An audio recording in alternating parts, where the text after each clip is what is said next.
வணக்கம் உறவுகளே. இன்றைக்கி நம்ம வீடியோவில் என்ன பார்க்க போகிறோம் அப்படின்னா, நம்ம வீட்டு பக்கத்தில் நாகம்மா கோவில் ஒன்று இருக்குது. அங்கே இன்றைக்கி பூஜை நடக்குது. இன்றைக்கி என்ன விசேஷம் அப்படின்னா, ஆடிப்பூரம். ஆடிப்பூரத்துக்கு அம்மனை அலங்காரம் பண்ணி வளகாப்பு செய்வாங்க.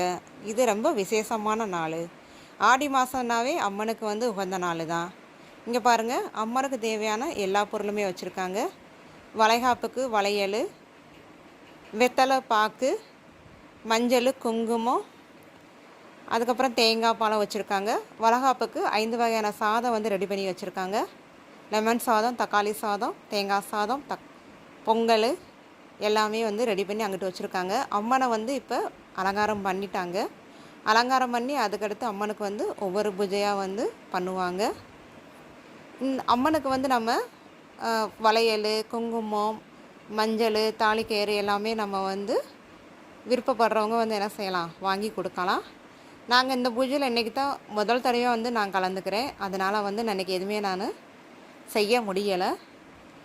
அம்மனுக்கு எல்லாருமே எல்லா பொருளுமே அவங்கவுங்க விருப்பப்பட்டதை அவங்களால முடிஞ்சதை நம்ம என்ன செய்யலாம், வாங்கி கொடுக்கலாம். இப்போ அம்மனுக்கு பூஜை நடக்குது பாருங்கள். இதில் பெண்கள் அனைவரும் எல்லாமே கலந்துக்கிட்டால் ரொம்ப நல்லது. இப்போ அம்மனுக்கு சூடாக காட்டி ஆரத்தி எடுக்கிறாங்க பாருங்கள். அம்மன் அலங்காரத்தில் ரொம்ப அழகாக இருக்காங்க. அதுக்குள்ளே அங்கே பக்கத்தில் ஒரு அம்மாவுக்கு சாமி வந்துருச்சு.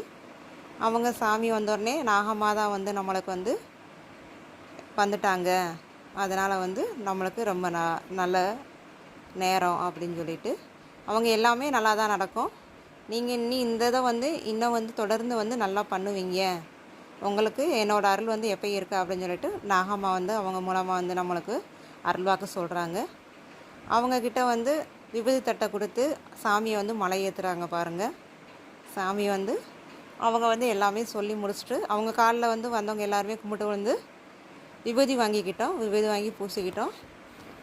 சாமி கும்பிட்டு முடிச்ச உடனே அடுத்து என்ன பண்ணுவாங்க அப்படின்னா, 5 பெண்கள் மாசமாக இருக்கிற பெண்களை தேர்ந்தெடுத்து அவங்களுக்கு வளகாப்பு பண்ணுவாங்க.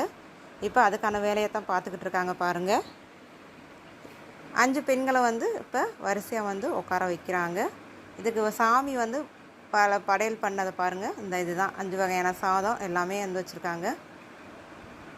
இதை எல்லாமே அடுத்து நம்ம அம்மனுக்கு வளகாப்பு பண்ணுற மாதிரியே மாசமாக இருக்கிற பெண்களை வச்சு வளகாப்பு பண்ணுறாங்க. 5 பெண்களை வரிசையாக உட்கார வச்சுருக்காங்க. அவங்களுக்கு பூ கொடுத்துட்டு அப்புறம் வளையல் போடுவாங்க பாருங்கள். இப்போ